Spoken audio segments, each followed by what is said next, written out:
Magandang tanghali po.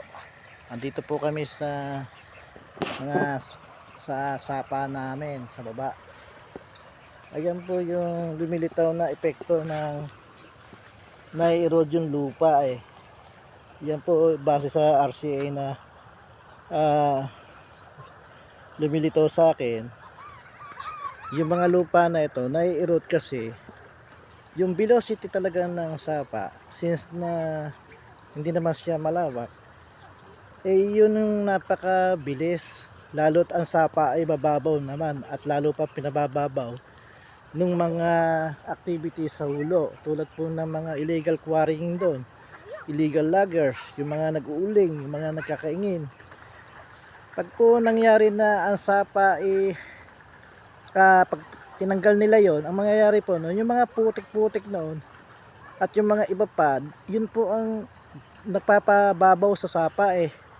Pag po naman bumabaw ang sapa, lalong bibilis ang velocity.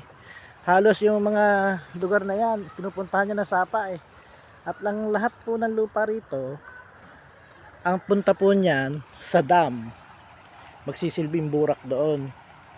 Tapos yung ibang mga medyo mabibigat, itatabon niya sa ating ilog hanggang sa yung ilog po ay bumabaw. Pagbabaw naman ng ilog, ang mangyayari po yan, hahanap po ng ibang direksyon yung ilog. Kaya ang nangyayari ngayon, ang ilog po natin ay lumalapad, na dati naman ang ilog ay hindi naman malapad. Ganun din po ang mga sapa. Dati ito sapan to, pinakamalaki na yata mga 5 metro o 4 na metro, ngayon lawak na eh. Saka kung papansin ninyo, ilang araw nang hindi umuulan dito, hanggang sa bundok hindi rin umuulan, pero yung kanyang tubig hanggang ngayon hindi pa siya lumilinaw. So kung patuloy na magkakaganyan at hindi napipix yung nasa bandang hulo roon, yung mga ginagawang mga illegal doon sana, eh wala pong katapusan yung sapa.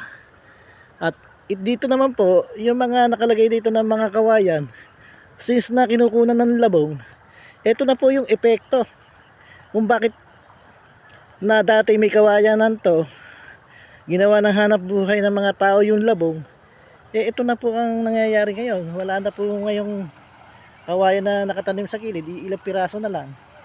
Tuloy, wala nang humahawak dito sa sapa. So kaya po na dapat talaga yung ordinansa ng barangay sa pagkuha ng labong ating higpitan para hindi na maulit yung mga problema na ito. At ang solusyon lang naman magtanim ng mga bagong kawayan dito po sa gilid ng kasapaan natin. Talagang marami na pong tumana dito ang nasasayang dahil nga po ang sapa ay paiba-iba ng direksyon. Sa isang taon ando na naman sa kabila, tapos lagi nang inaagaw nila itong tumana na ito kasi nawala na siya ng protection, nawala na yung kawayan dahil kinukuha na po kasi ng labong eh. Dapat kung may kawayan sana. Sorry, nadulas ako.